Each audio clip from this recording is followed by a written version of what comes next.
Everybody to the Cybersecurity, the Cost of Doing Business webinar. Thank you everyone online for joining us and taking some time out of your Tuesday morning. I think we've got a really great program for you today. We're going to attack cybersecurity from all sides: legal, incident response, insurance. We're going to cover it all. But before we hop in, just some quick housekeeping. There is a chat box on the webinar. So if you have any questions as we go along, please leave them in the chat box and we will answer all questions at the end. If we run out of time, we will do our very best to follow up with you after to answer any questions we don't get to. The webinar is going to be recorded, so we will send the recording out to everyone that registered, everyone that attended today. So if you missed something, you'll be sure to get the recording so you can catch up on whatever you missed. Really quickly want to introduce all of our presenters. I'll start with myself and then I'll pass it down the line. My name is Mike Shrubb. I'm a client advisor with Sterling Seacrest Pritchard. Sterling Seacrest is the largest privately held independent insurance agency in the Southeast. We've got 300 associates across 8 offices around the Southeast. We handle everything from property and casualty insurance to employee benefits and personal lines. I personally have been doing insurance for a little over a decade, and the majority of that time has been spent in the technology and cyber liability space. So I'm excited to sit next to my esteemed colleagues here today and share some information on cyber insurance and what we can all be doing to help our businesses be more resilient. So with that, I'll pass it over to Mitzi. Thank you. Good morning, everybody. We sure appreciate you being with us today. There is nothing more exciting than cybersecurity on a Tuesday. My name is Mitzi Hill. I am a partner at Taylor English Duma. We are a law firm based in a presence in multiple states around the country through our remote partnership program. I head up our data security and privacy practice. I've been in practice here in Atlanta since 1994 and started out as what was then called a technology lawyer or a computer lawyer. That has been sort of the through line for my career. So I have dealt with startup businesses and large businesses on all aspects of developing, licensing, selling, distributing, upgrading, all of those things, their technology, whether they build it or whether they buy it. And I have a heavy emphasis in regulatory work as well. And so through those things, I have done a lot of work in the privacy and cybersecurity fields. And that is my main focus today, is working with our clients on compliance on the one end. And unfortunately, when compliance doesn't work well or they haven't attended to it yet, incident response on the other.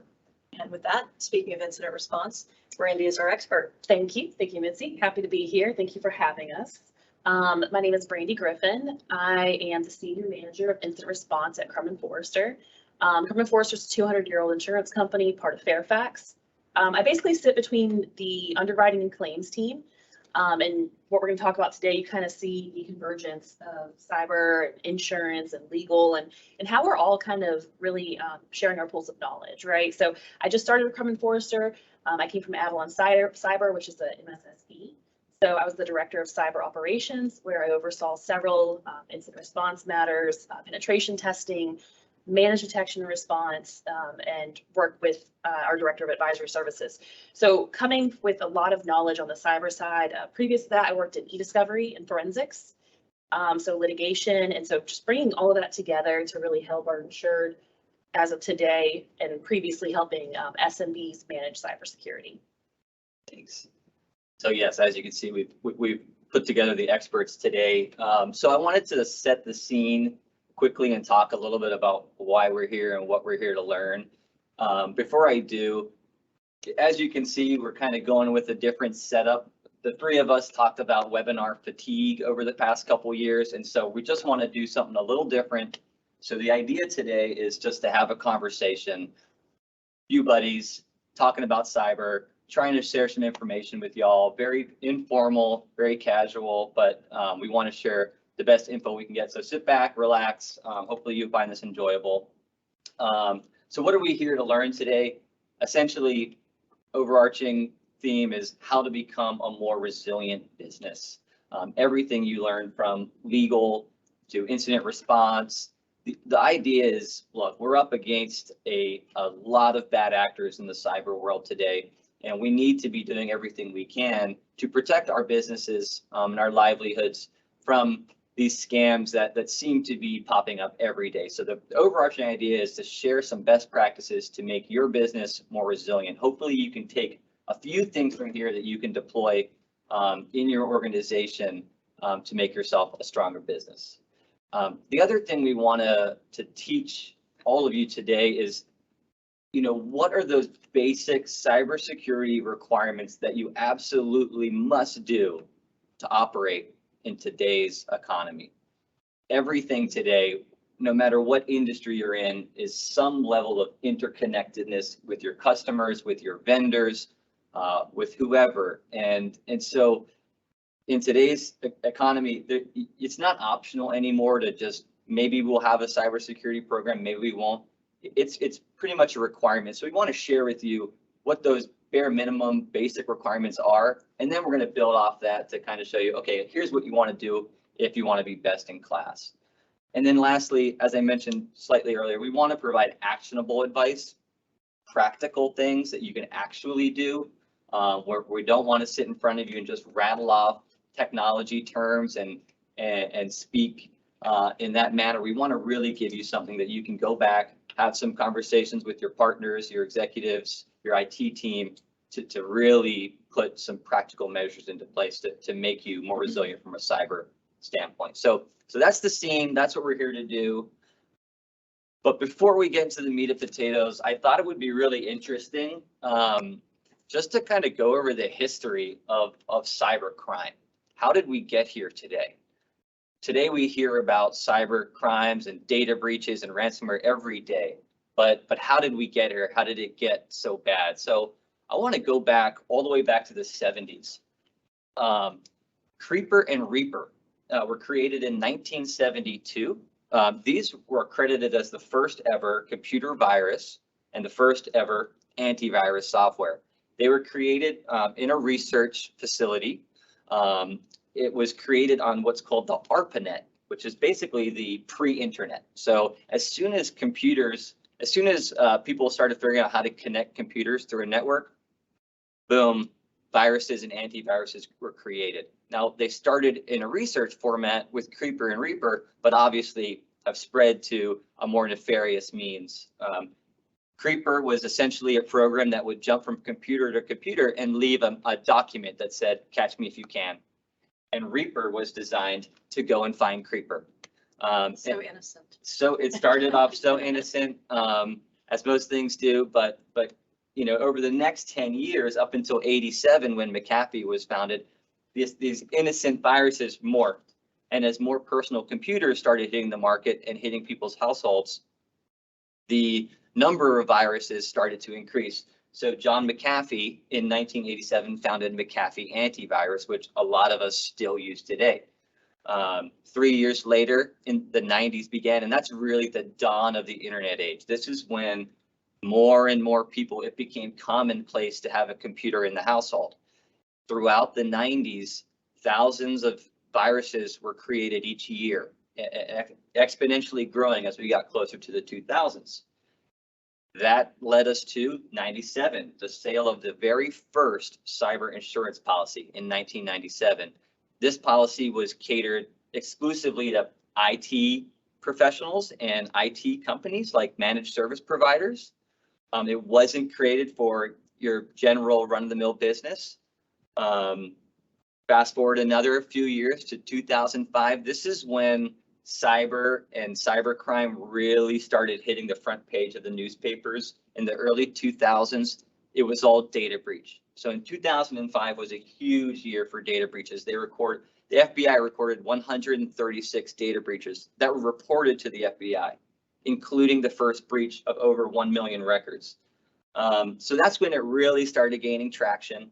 Obviously in 2013, Edward Snowden leaked a bunch of classified documents from the NSA and revealed a covert operation from the NSA in which they were conducting surveillance not only on criminals and terrorists, but also on regular American citizens. And this really brought privacy and the idea of one's digital privacy to the forefront. It spurred the creation of a number of regulations, and it really further promoted cybersecurity into the mainstream. Moving forward, closer to modern day, in the 2010s, 2015, 2017, this is the rise of ransomware. So from the early 2000s to today, the preferred attack vector has changed. Originally, it was data breach, and now it's primarily ransomware, which we'll get into a little bit later. In 2017, the world suffered from two very large ransomware attacks. One that was called WannaCry, and one that was called NotPetya. These ransomware strains continue today. They have infected millions of servers. When they were launched in 2017, each of these strains affected over 200,000 servers in a single day. So really blew up. States, government agencies started to see this is becoming a really big problem. What can we do to fend off some of this cybercrime? And in 2018, we saw two of the very first comprehensive cyber regulations in the General Data Protection Regulation, which is the EU's privacy law, and the CCPA, the California Consumer Privacy Act, which is California's privacy law. These regulations have been copied since by a number of states and governments, but these were kind of the first really big cyber regulations. And then just to bring it home, bring it to today, in 2021, we saw the Colonial pipeline attack, just another derivation of ransomware that's attacking critical infrastructure and is making what was a digital attack more into the physical realm, where you can't pump gasoline, prices go up. It creates havoc in the physical world as well. So in short, we went from a creeper and reaper, a research-driven virus situation, to what we're experiencing today, which is prolific ransomware that's starting to affect our physical reality as well. So a lot has morphed, and I think that brings us in really well to our first segment. If I can get my clicker to work, which I can't. There we go. Our first segment here is incident response. I'm gonna flip it over to Brandy, who's our incident response expert. So Brandy, I think maybe a great place to start would just be to walk us through, what does a typical cyber attack look like?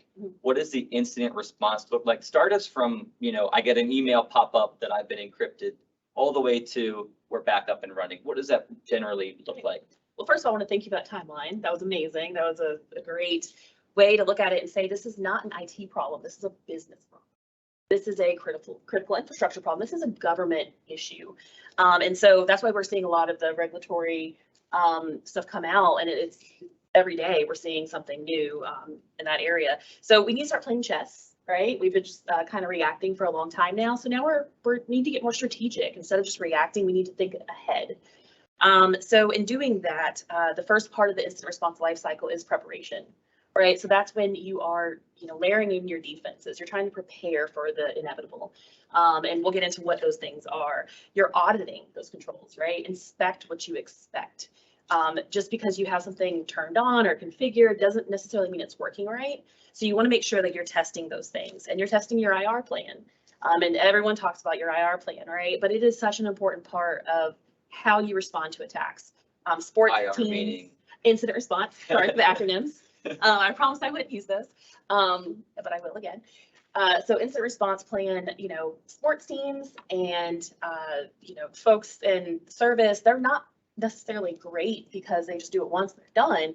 They practice and they practice and they prepare, and then they execute, and they execute really well because they practice that plan. So practice your game plan, right? That's the preparation. That's the beginning of the incident response life cycle. You have to prepare. Otherwise, it's going to be really, really bad. So part of preparation is again, layering defenses, doing your monitoring. Things are going to happen. Everyone's going to get attacked. It doesn't mean it's going to end in successful attack. Mm-hmm. So when you're monitoring, you're looking for those indicators of compromise, IOCs. And you're looking, well, that's actually indicator of attack is first, IOAs, and then IOCs.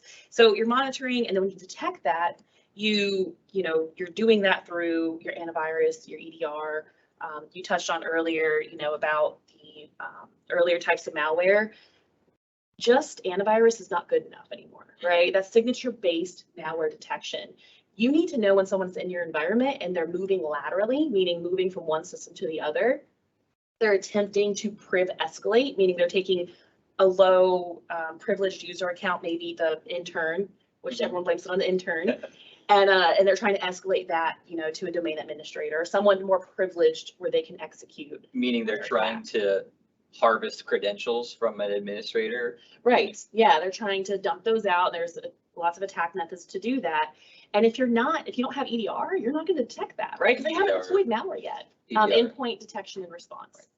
So that is more based on behaviors, right? You're not just looking for a malware signature, because the attacker can be in your network for weeks, months, until they actually deploy malware. So if you only have antivirus, you're not going to pick up on the fact that someone is in your network waiting to deploy malware, doing everything that exfiltrating your data, accessing sensitive data, and then they deploy the malware. But that could take a while. So again, those defenses and detection, you want your EDR, endpoint detection and response, in addition to AV, antivirus. Network traffic. So, when you're thinking about firewalls, right? You need firewalls.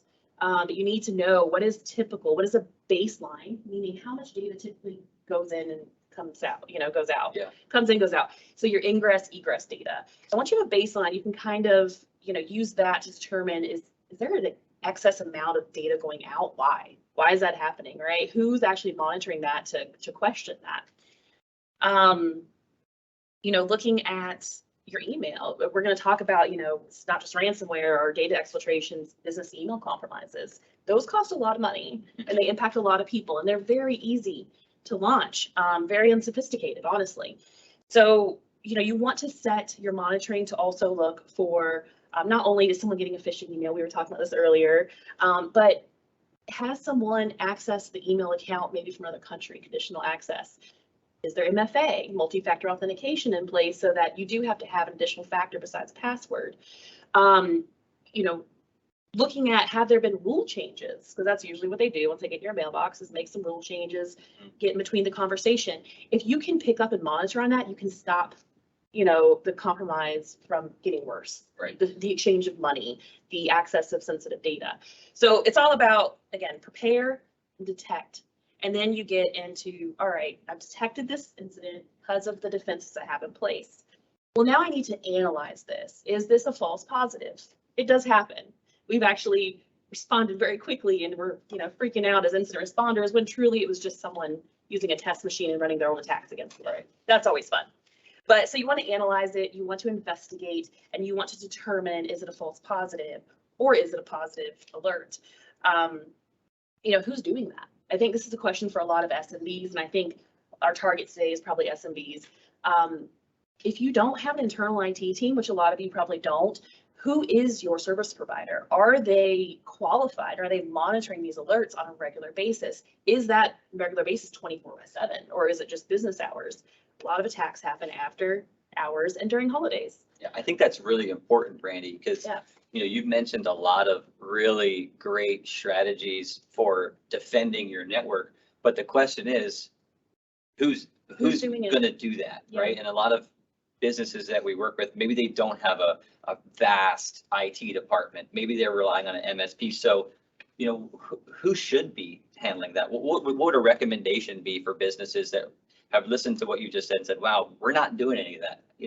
Who can they reach out to for that sort of help? They need to reach out to their IT and security managed service providers. And one of the things, it is the business's responsibility, but the business hires an outside person and expects them to be giving them what they need, right? And for them to say, like, we've got you covered. So it is really important to pick a robust managed service provider to provide those services. Because if they're just doing the minimum, you're not getting what you need. So the onus is really on, I think, at the end of the day, if they want to stay relevant, the managed service providers to say, like, here's our baseline, and this includes everything that the insured's looking for, the attorneys are looking for, to try to prevent an attack. Nothing contains everything that lawyers are looking for. We have so much to worry about with security, it's privacy, it's so much. We can always add more. Yeah, but that's the thing, and if you have these people in place, it takes us into the next phase, right? If they analyze this and they find it to be a true alert and malicious, they can contain it. Mhm. They can stop the spread. They can stop malware from deploying, ransomware. They can stop data from going out. Maybe right as you see it going out, you can kill it, Yeah. you know? And so you can really, every attack does not have to end in ransomware. I love saying that because it's true. Yeah. I've seen it. I've seen how endpoint detection response, having an MDR provider can literally stop the attack. Yeah. So you go into containment, you isolate the hosts, you investigate, you kind of like, okay, what accounts are compromised? Let's reset passwords. How did they get in? Let's close the hole. So that's eradication. And so that's where you kind of like getting Fix them the out. problem, You're yeah. fixing the problem. Was RDP open? Okay, let's fix it. We can talk about why after, but let's fix it. Let's stop the spread. Let's contain and eradicate this threat.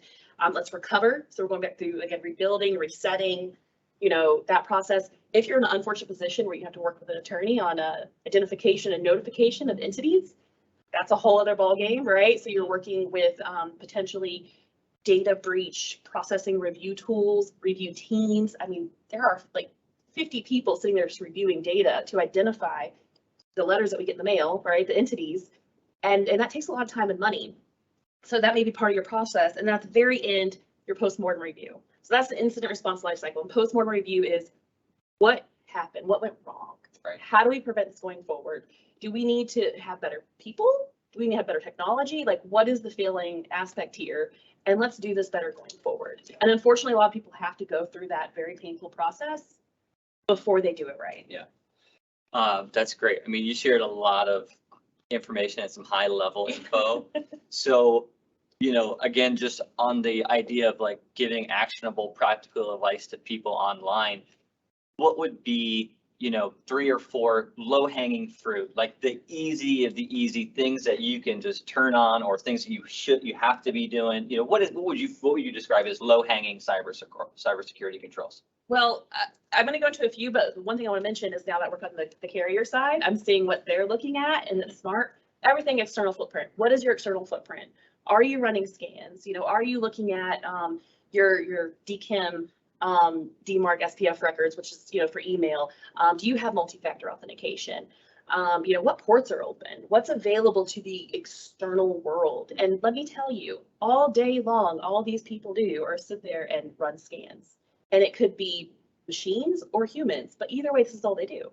And once they find, you know, a hole, they go for it. And so it's not even that they're necessarily targeting you. You're just an easy target because you're open to the world. So first and foremost, what is your external footprint? Addressing that, because when you go to talk to an insurance carrier, an underwriter, a broker, you're going to have to answer those questions. So go ahead and do that ahead of time. Again, MFA. If you're a small to medium-sized business and you don't have an internal team, you want to probably go with managed detection and response, with a 24/7 plan. Like someone's always looking at it. And is that provided by a third party It that's is. outsourced? Yep. Yeah, so it can either be through your IT or your security provider, or a combination of both. Okay. So your IT teams, you know, focused on uptime and infrastructure, and then you have security. And so if they are not quite right for that, you want to also get a security managed service provider.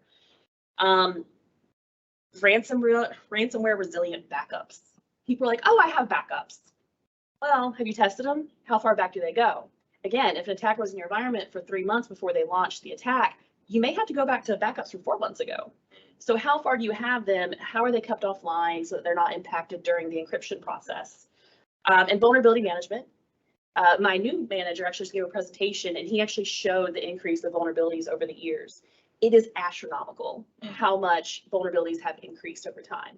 You gave the timeline, it just shows like it's getting worse, right? So managing your vulnerabilities, you know, constantly scanning and patching those things. Obviously, RDP. How are you connecting remotely to the network? Remote desktop protocol. Yeah. Most of the ransomware cases I've worked on is because RDP was open. There was misconfiguration, human error, which led to the attack. So, and firewall misconfigurations. So looking at those things, I know it's a lot, I know it's a laundry list, No. but honestly, those are the basics. Yeah. And if your managed service provider is not providing you with that, they're failing to give you the basics. So those are the basics. In the interest of time, before we switch over to the kind of the insurance side of things, best in class. Okay, yep. What makes a company best in class versus just someone just doing the basics?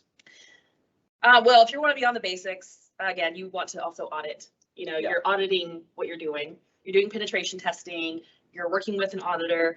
You're maybe following a security framework. You have enough people to do the work, whether it's internally or outsourced. And you're looking, you know, at like privileged access management, conditional access. You're going beyond the basics to say, now what can we layer on to get better, to get more robust, to really create the defense in depth layers, is what we call it. And also, and I'll touch on this a little bit later, so you can go, but a lot of people want to move to the cloud. Yes, you're going to reduce your risk of ransomware, obviously, if you move fully to the cloud, but there's still data exfiltration concerns in the cloud. It doesn't take away the potential for a ransom demand for your data. It just takes away the encryption piece of it. And so when your internal team or your outside team tries to move you to the cloud, just keep in mind that you're not walking away from having to do all this stuff. You're just changing how you do it. You need to look at like cloud security posture management tools, you know, configuration, making sure that you're securing your storage buckets and doing all these other things. So I just always emphasize that, because a lot of people think going to the cloud means I don't have to do anything anymore. That's not true. Right. Well, that's, thank you. That's a great summary of kind of the incident response side of things. I'm trying to get my clicker to work here, which it's failing me. There we go. So that leads us into our second piece of the puzzle, if you will, which is the insurance side. So Brandy's talked about all the proactive measures that you can take to fend off a cyber attack. But as we all know, Murphy's Law exists. What can go wrong will go wrong. It's impossible, and I mean that, it's impossible to defend against every type of attack because they evolve constantly. What people use today might not be the same thing they use tomorrow to infiltrate your system. So you need a safety net, or most businesses choose to have a safety net. And in our world, that safety net is in the form of cyber insurance. But cyber insurance is a little different, and it's sometimes confused with exactly what the policy covers. And so I think the most important thing for people to know is when it comes to cyber insurance, it's an active policy. And I'll explain what that means. So there's really two types of losses, two types of things that a cyber insurance is going to pay for. First is going to be what every insurance policy pays for, damages, right? So that could be an extortion payment. That could be, you know, the cost to notify people that their data has been stolen, attorney's fees, right? Those are the sort of things that a lot of insurance policies cover, and we can wrap our head around that. A tree falls through my house, I get it repaired. Here's the invoice for the damages to my house. Here's your check. Great. But what makes cyber a difference is this kind of active role it plays in the claims process. So in my opinion, the most important thing about a cyber insurance policy is not paying for the damages, not paying for the extortion, not paying for the legal fees. It's in that active management of a claim.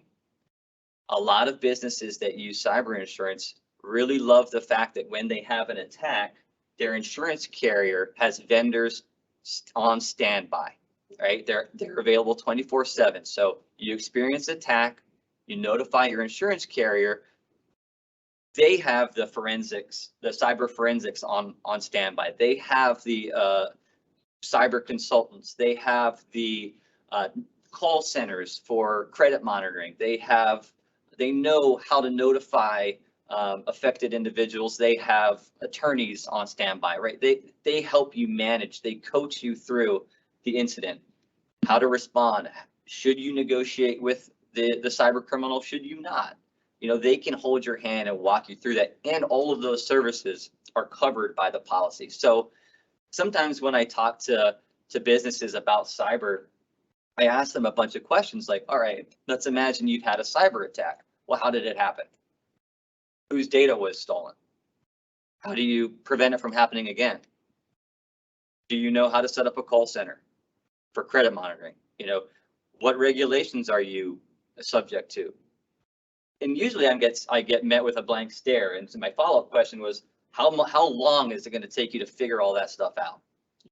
Right? That's a lot of time. That's a lot of money. The insurance policy helps take that off your plate. They've been through thousands of claims. They have all these vendors on standby. So that active management of the claim, in my opinion, is probably the most valuable part of a cyber insurance policy. And Michael, if I could touch on that, Please. something I just read yesterday, it was just released, the Geneva Association, which is an insurance industry think tank, released a report saying that, the insurance carriers or brokers and MGAs are such partners in the space. We have the same goal, right? And we are losing out if you lose out. And so we are truly now becoming like risk managers, right? And that's why they're bringing in folks with different pools of talent into the insurance side to provide those services and that consulting to the insured, so that we can all kind of win or try to win at the end of the day. And if we need to respond, we're doing that in an efficient and effective manner as quickly as possible. That's what you're paying for.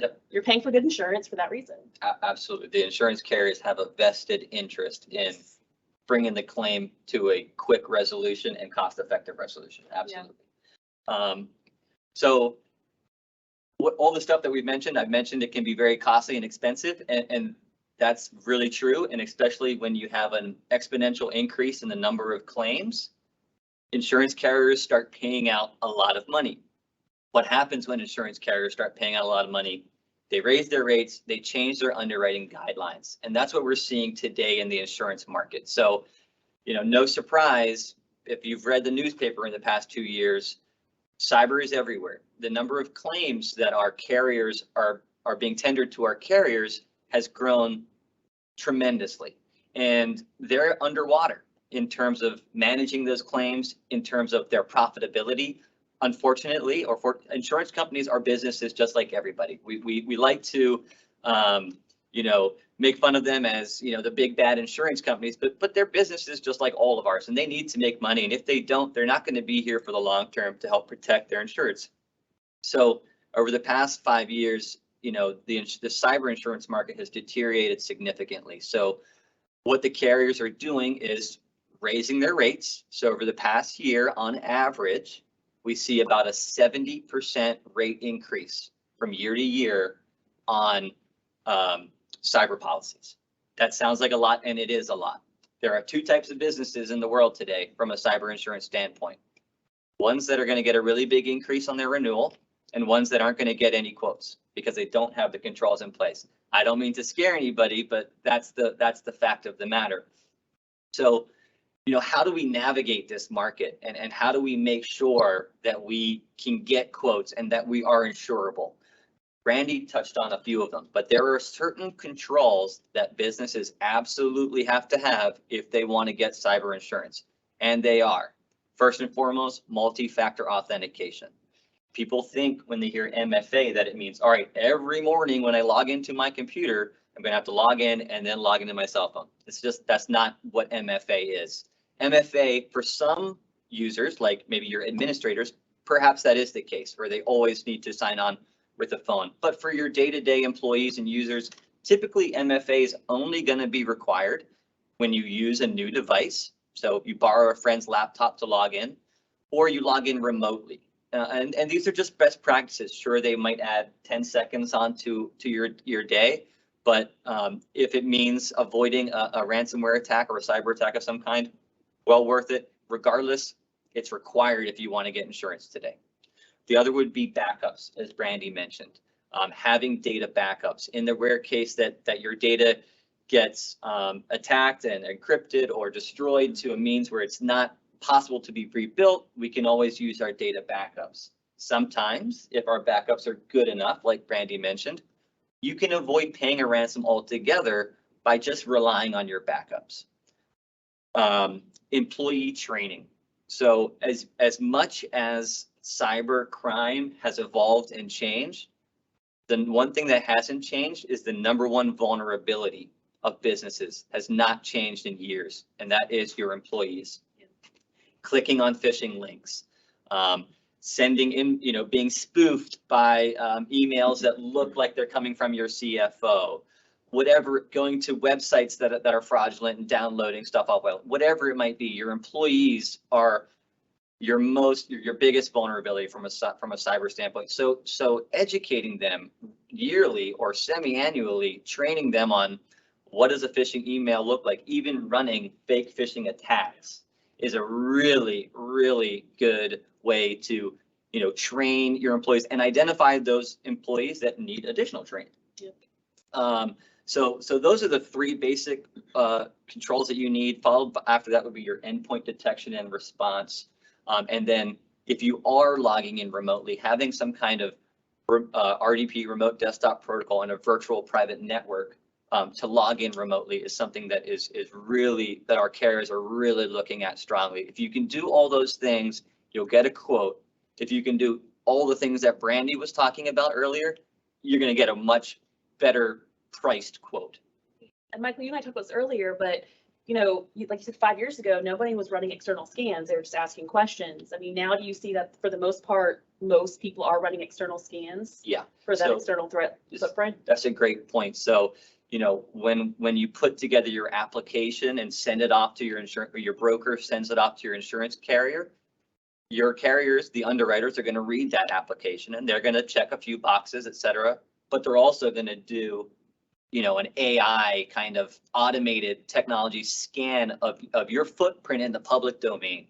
Look at your website, scan your website, open ports, it's compromised credentials, all that stuff they can harvest just from the public domain from their scans. So yeah, we're seeing just about every carrier do that. So the last point I want to make kind of on the insurance side is the navigating the insurance market. So a few things, just a few tips. As people on this call, if you coming up for your cyber renewal, first and foremost, extra time. I start my clients' renewals about 4 months from renewal, because if we can identify a control that they don't have in place that they need, we can put that control in place before we send the submission off to the marketplace. So time, coordination with your IT department is crucial. The applications that are being required of our clients in order to get cyber insurance have become so technical, it's almost like speaking another language. And so getting your IT team involved is absolutely crucial. And the last thing I would say is reading the fine print, right? Or working with a broker or an agent that can read the fine print. In addition to raising rates and increasing the amount of controls that they need from their insureds, the carriers are limiting coverage in a number of ways, including types of co-insurance or sublimits or other just little nuances in the fine print of the policy form that if someone is not really digging in with a fine-tooth comb, these things can get missed and they can come back and bite you come claim time. So that's kind of my advice for insurance. I'd say like the travelers versus ICS claim right now that we talked about, the misrepresentation of MFA. So you have to have it everywhere. Yeah, this is a really good point. And I'll say it really quickly. But all these controls that we've been talking about that we're saying that you need to put on your application, this coordination with the IT department, it's really important because we really, in today's cyber world, we really can't misrepresent our security controls in any way, whether that's positive or negative. There's a new case out, ICS versus Travelers. It's illegal. It's in the courts now, where Travelers is trying to deny a claim because their insured claimed they had multi-factor authentication. After they suffered a cyber attack and Travelers Forensics did some digging, they came to realize that, wait a second, they misrepresented on their application. They're actually not using MFA, multi-factor authentication. Only the firewall, but nowhere else, which is crazy. And so so Travelers trying to get out of the claim.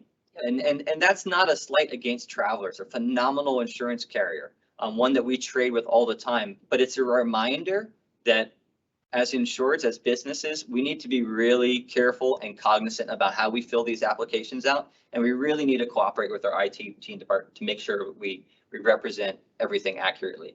And that idea of representation leads me over to legal. Come claims time, even before that, legal is just crucial in managing, all aspects of your cyber program. So I want to turn to Mitzi and I want to ask want you to share a little bit about what a business's responsibilities are regarding cybersecurity, or what are their responsibilities when they suffer a cyber attack? Where do those responsibilities come from? Are there regulations? Is there contracts? What are the responsibilities and where do those come from? Those are great questions. And I think people tend to forget that we hear so much about the technical controls that I think people forget that there are legal tools to help manage risk as well. Mm-hmm. And that's what legal tools that are available to most companies do. It's like insurance in that it is, negotiating a contract, building a compliance plan, building an IR plan that has legal exposure considered as well as technical exposure. Is all about risk management. So what are a business's responsibilities? It depends on what laws they're subject to, and there's sort of a growing and multi-layered framework of regulation, sort of small r regulation in the area of cybersecurity and data privacy. And those are kind of two sides of the same coin. Mm-hmm. They are not the same thing. Privacy is not the same as cybersecurity, but they're very closely interrelated, and how you approach one frequently drives how you will be able to manage the other. There are, in the United States, we have state laws that pertain to privacy and cybersecurity. We have federal laws that pertain to both privacy and cybersecurity. Internationally, you've mentioned the GDPR in the European Union, their big privacy law. It also contains some embedded security requirements. And then there are industry-specific regulations that speak often to cybersecurity, but also somewhat to privacy. And frequently what we're seeing now is that a new privacy law will be issued or will be considered, or an agency will take up privacy issues, but part of their agenda is actually ensuring that there is a cybersecurity program or a security program in place covering the information that is regulated by whatever that body or that law is. And so we're seeing that at the federal level with the Federal Trade Commission. We're seeing that at the state level with states like California and Virginia and other states. Everybody has an interest in keeping data safe, and the responsibilities as a company will depend a little bit on which of those things in that big framework you are subject to based on the states where you operate, the states where your business partners are, the states where your consumers are, and the industry that you're in. The other thing it's going to depend on is what your contractual commitments are, both the commitments you owe to your business partners and the commitments that they owe to you. It is very common now for any arrangement that touches on business data, and especially any arrangement that touches on personal data held by a business, to have in it a negotiated solution for what happens in the event of a breach or other kind of security incident. Who bears the costs? When does notice have to be given? Who makes the decisions about whether we go public with this big fat mess we've got on our hands? All of that kind of stuff. And these have been in use in a European setting for 2 decades. It is becoming more and more common in the United States to see a data processing agreement or some similar sort of legal contract that lays out the rules of the road for when you're hiring a service provider, or if you are the service provider, what can the service provider or other downstream entities do with business confidential data they get from their clients, with data about human beings that they get from their clients? Can they use it internally for any reasons? Can they sell it or not sell it, but transmit it further downstream to another sub vendor, for example? And so we're starting to see my brain just stalled out. I think it's been hacked.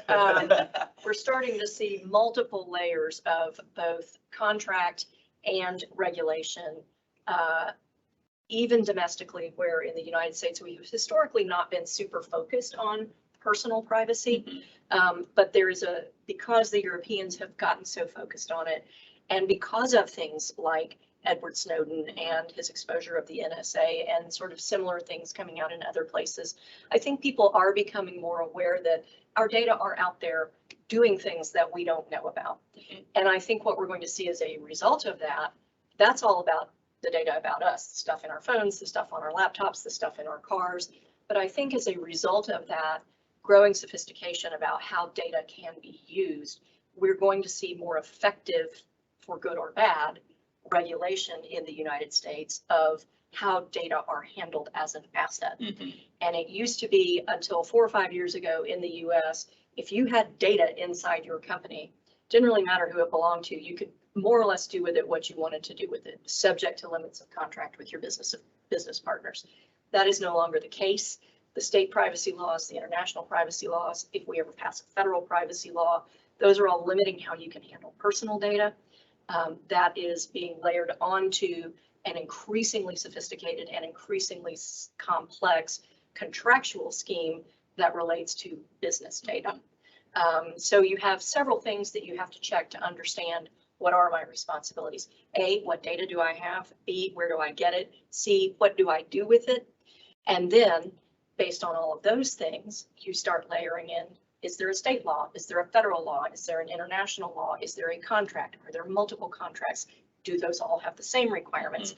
Do I have insurance? Does it have requirements?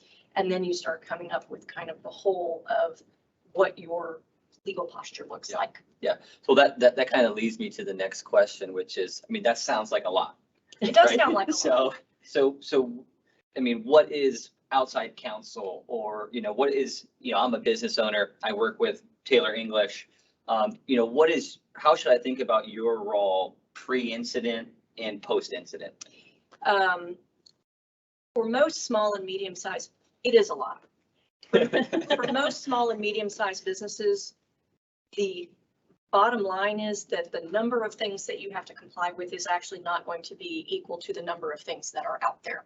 Big global corporations have to comply with everything. Small and medium-sized businesses with a regional footprint or even a national footprint are they have a fairly limited number of actual obligations, assuming they don't ever suffer an incident. And so what your outside counsel can do is talk with you about, how do you use your website?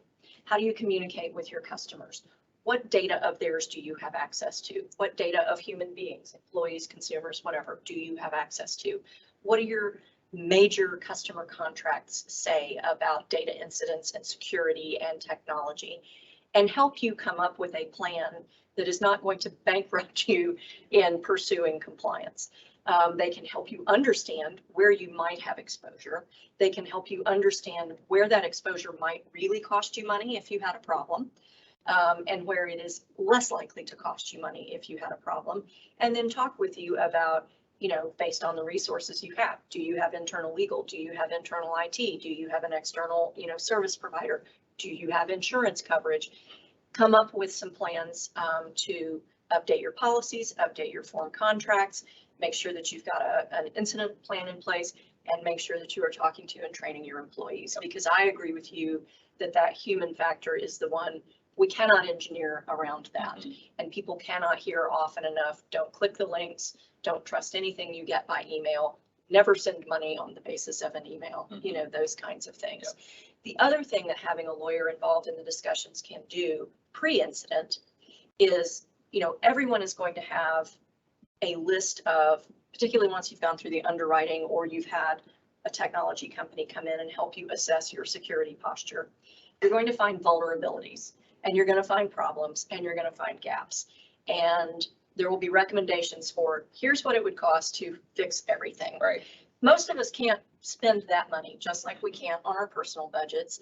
And so you have to make decisions about, what are the most problematic of the things on this list, and then compare those to the resources you have available to you.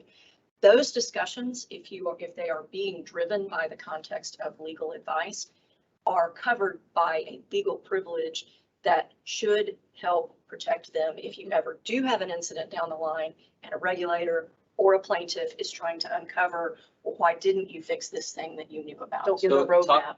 Talk about that a little more, about the privilege, because that's really important about maintaining attorney-client privilege in the cyberspace. So just, can you talk a little bit more about why that's so important, and maybe some examples about, or just real life situations about how it kind of plays out?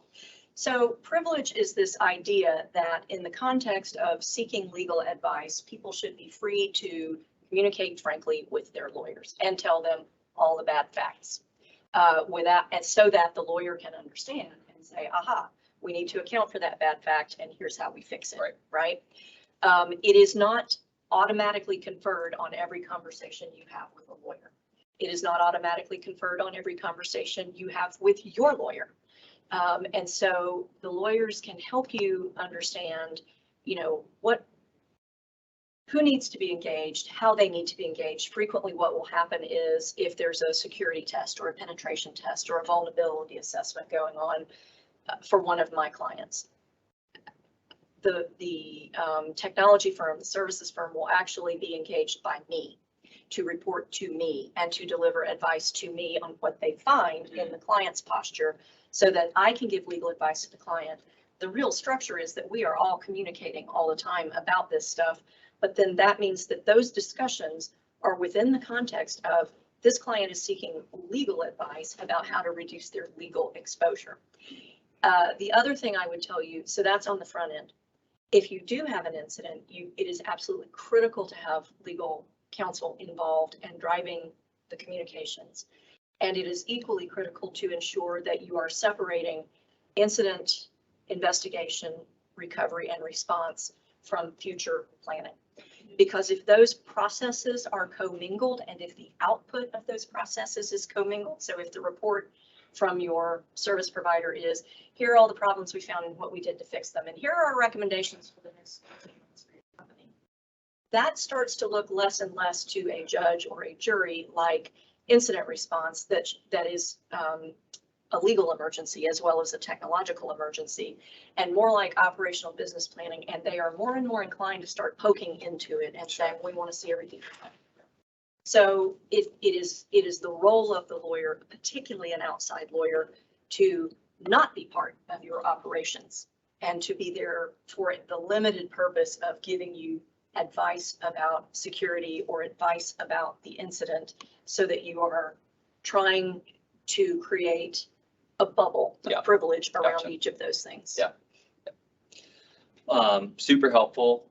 In the interest of time, we're running, there's just so much to cover. It's impossible to get through everything. And my clicker is just being super great. But that was about all we had. So I think we should open it up to some Q&A. Let's do it. We have Katie sitting in the wings here, managing our Q&A. Katie, any questions come through? Yes, we did have a few. The first one, regarding an incident response plan. Is that something we can make internally, or do you recommend outside assistance? What goes into an incident response plan? Can I take? Absolutely. So the question was, just to be sure that we're all getting into the mics, if you're creating an incident response plan, what goes into it, and can it be done purely by in-house resources, or should we bring in outside experts? I recommend that you have an incident response plan. A very bare bones one could be a list of telephone numbers for everybody who needs to be called in the event of an incident. If your email system goes down and you can't pull up your contacts and you don't know how to call anybody, that's a problem. And so you can do some planning on your own inside. I recommend having outside help because, to Mike's point earlier about having expert management of a claim, if you were in a claim posture, even in the planning phase, your lawyer, your forensic services team, your insurer, they see this all the time. They know what are the common things that are forgotten or the common things that don't get enough attention. They may have some forms on file that can be the bare bones of a plan and can help you get started on that. And again, if you have outside legal counsel involved, it can give you an argument later that your planning should be privileged because it was created within the context of delivery of legal advice. Yeah.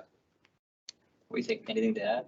Yeah. No, I'm with Mitzi. Yeah, and I just think, like, again, test whatever your plan is. Test it. Meet with the people before you have to call them on D-Day, right? Like, know who these people are. Have conversations.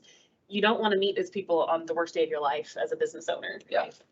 So yeah, just practice, plan, meet, Update always. If people come on board and they're part of this plan, as part of their onboarding. Yeah. Right. A lot of times that gets overlooked, right? And they're like, I don't know what to do, but they play a key role. So it is constant updating, onboarding, finding gaps. It's continuous improvement.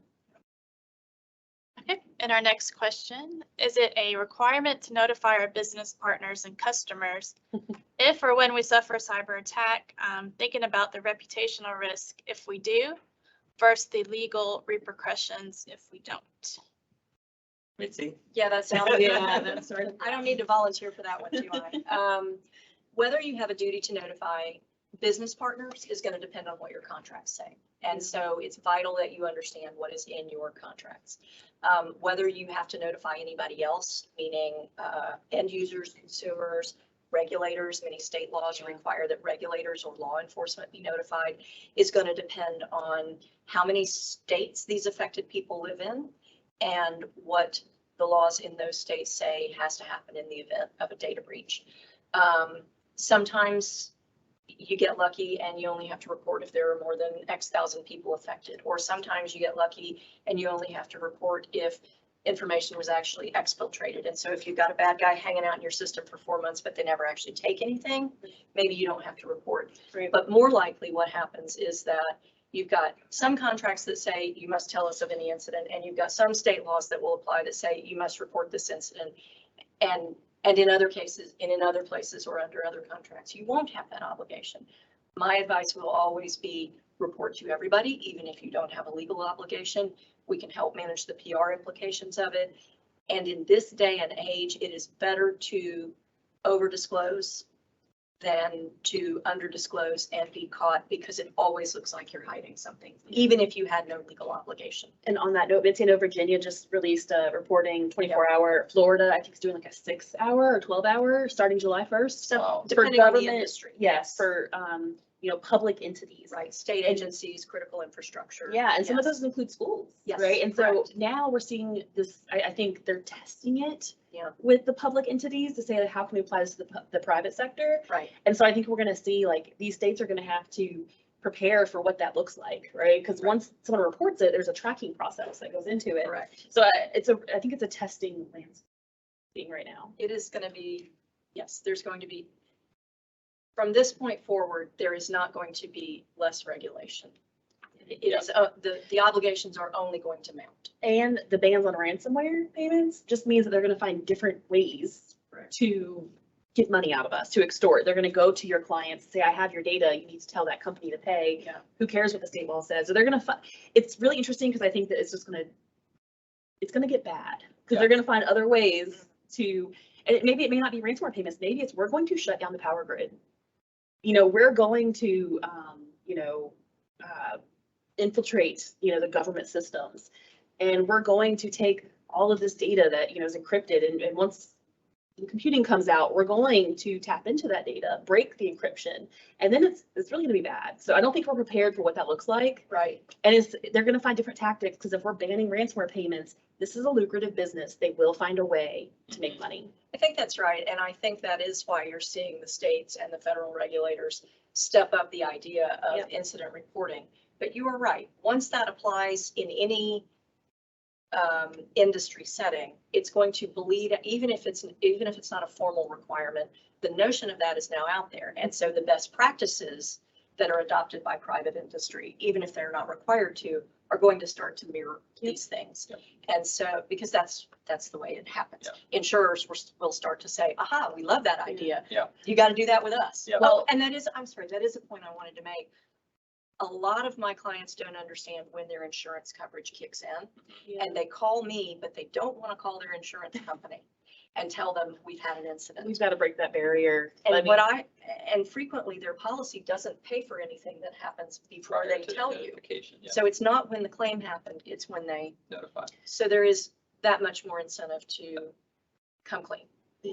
Well, Sorry. And that's the cost of doing business, right? That's- This is. there it is. Well, hey, it's 10 o'clock, so I want to again thank everybody that logged in and joined us this morning. Again, with the recording will be sent out after. If we didn't get to anyone's questions, we'll do our best to answer that after. So thank you again. Thank you, Brandy. Thank you, Thank Mitzi. you. And have a great day. Thanks, everybody. Bye.